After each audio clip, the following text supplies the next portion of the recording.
Senator Josh Hawley introduced legislation on Tuesday that aims to roll back some of the major changes to Medicaid made in Republicans' sweeping policy bill, legislation that the Missouri Republican voted to pass just 2 weeks ago.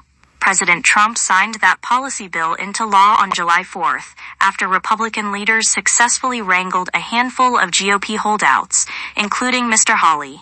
The bill included new restrictions on key strategies many states rely on to finance Medicaid, changes that could hit some Republican-led states the hardest, a recent analysis shows. Mr. Hawley is now proposing to repeal those restrictions. His bill would also double a rural hospital fund to $100 billion, from $50 billion, and extend the fund's lifespan from 5 years to 10.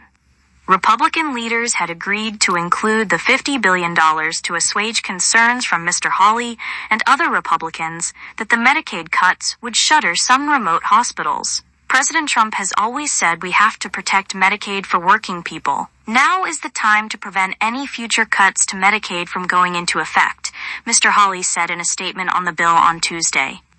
He did not take issue with a strict work requirement to qualify for Medicaid that Republicans made law through their domestic policy bill. In what amounted to a 360-degree return to his original position opposing the Medicaid cuts that are now law, he added, "I want to see Medicaid reductions stopped and rural hospitals fully funded permanently."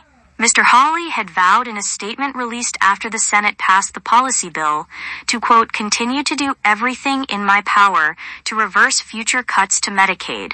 But that promise rings somewhat hollow, given that his new bill is unlikely to garner the support needed to become law. The 940-page bill that Republicans passed earlier this month included large chunks of the president's domestic policy agenda. Had Mr. Hawley voted against it, based on his concern over the cuts to Medicaid, he would also have been casting a no vote for a wide range of other Republican priorities, including extending the 2017 tax cuts, reductions to food assistance, and new funding for defense and border security. But his attempt to roll back the Medicaid cuts now struck at least one of Mr. Hawley's Senate colleagues as puzzling. Just so I'm clear, he's introducing a bill to repeal the bill he voted for, 2 weeks ago? Senator Chris Coons, Democrat of Delaware, wrote on social media.